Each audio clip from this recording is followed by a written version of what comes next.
એક ગામ હતું. ગામમાં એક મહાપુરુષ રહેતા હતા. પછી ઈ સત્સંગમાં એમના આશ્રમમાં ઘણા માણસો આવતા હતા. ઘણા માણસોની અવર જવર થી જ્યારે ત્યારે સમાગમ થતો હોય અને જેને જે દાન દક્ષિણા મૂકવું હોય એ મહાપુરુષ જે હતા એ ભેગું કરતા હતા. અને ક્યારેક ક્યારેક ઈ બહાર ગામમાં નીકળે ત્યારે અવારનવાર બધી પનિહારીઓ પાણી ભરવા નીકળે. પાણી ભરવા નીકળે અને પાછા વાતો કરતા જાય કે આપણા ગામમાં એમ કે બધી રીતે સારું છે, પણ એમ કે આપણે પાણીની બહુ તકલીફ એમ. આવું જયારે બેનું પાણી ભરવા નીકળે ને ત્યારે આ મહાપુરુષ સાંભળે.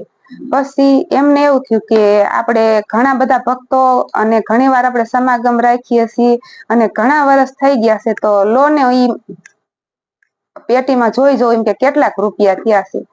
ત્યારે એમાં જોવે છે અને પછી જે ગામના લોકોને ભેગા કરે છે અને એમ કે છે કે મારી પાસે આટલું ધન છે અને કદાચ ઘટે તો તમે નાખજો ગામ લોકો એમ કે. અને આપણે એક કૂવો ગળાવી, કેટલા હાથ એમ કે કૂવો ગળાવશું તો પાણી આવી જાય છે, આવી બધી વાતચીત કરે છે અને કૂવો ગળાવાનું શરૂ કરે છે. આસ્તે આસ્તે આસ્તે આસ્તે 12 મહિને આ કામ પૂરું થઈ જાય છે અને કૂવામાં પાણી પણ આવી જાય છે. પછી ઘરે ઘરે નળની લાઈન ફિટ કરી દેશે અને પાણીની શાંતિ થઈ જાય છે ગામ લોકોને. ત્યારે મહાપુરુષ આમ એ શાંતિનો અનુભવ કરતા હોય છે.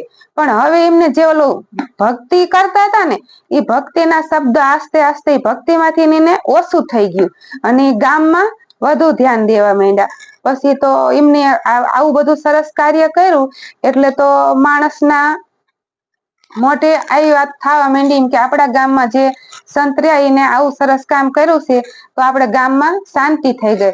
અવારનવાર આવી વાત સાંભળવા મળે એટલે ભક્તિમાં મન ઓછું થઈ ગયું અને આવામાં મન વધી ગયું. ત્યારે આવું સાંભળતા સાંભળતા કૂવો અને પાણી આવું મનમાં નકરો એવું જ એમને વાત હાલતી હોય અને એમ કરતા કરતા એમનો દેહ પડી જાય છે. દેહ પડી જાય છે એટલે એના એ કૂવામાં ઈ દેડકાનો અવતાર લે છે. દેડકાનો અવતાર લે અને પછી જયારે બહાર નીકળે ત્યારે એમને જે ઓલું સારા કર્મ કરેલા હતા ને આખું જીવન એને સંતમાં ગાળ્યું હતું ને એના હિસાબે એને પૂર્વનું સેજ યાદ રહ્યું અને એને બહુ અફસોસ થાય છે એમ કે મેં આ ખોટું કર્યું એમ. પણ પછી એના ગામમાં જયારે બીજા સંત પધારે છે, 9 દીની કથા હોય છે અને બધા સાંભળવા જતા હોય છે ત્યારે દેડકાને એમ થાય છે કે લે હું હોત જાઉં, મેં એમ કે ઓલો જન્મ તો મારો બગાડ્યો હે ને આ બગડ્યો જ કહેવાય પણ તોય હું જાઉં એમ કે. તો ઈ બધા માણસોની જયારે ગળદી હોય છે, કોઈ ગાડા લઈને જતું હોય, કોઈ હાલીને જતું હોય છે, પણ હવે ઈ સંતના જ્યાં સત્સંગ હાલતો હતો ને એ માર્ગે ઈ જાતા હતો ને એટલે ત્યારે એના વિચાર બધા ભગવાનમાં હતા, ભગવાનના વિચાર હતા અને સત્ય વિચાર હતા. અને એવામાં ઈ ગળદા ગળદીમાં ઈ દેડકા ઓલું જે ગાડું લઈને જતા હતા ને એ ગાડાનું ટાયર એ દેડકા ઉપર આવી જાય છે અને એના વિચારીમાં એમ હતા ને અને એ દેડકાનું શરીર પડી જાય છે અને મરણ પામે છે. પણ એના વિચાર શેમાં હતા?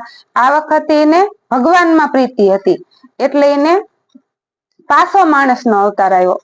અને હવે એને એવું થયું કે હવે મારે આ વખાણ સાંભળીને એટલે કીધું છે કે વખાણ કરે ને ઈ વેરી અને નિંદા કરે ને ઈ નારાયણ. કોઈ આપડા વખાણ કરે ને તો વખાણ એને કહેવાનું કે ભાઈ તું સારી વાત કરસ પણ બીજી કર, વખાણ ન કરીશ એમ. એટલે અંતમતિ સુગતિ.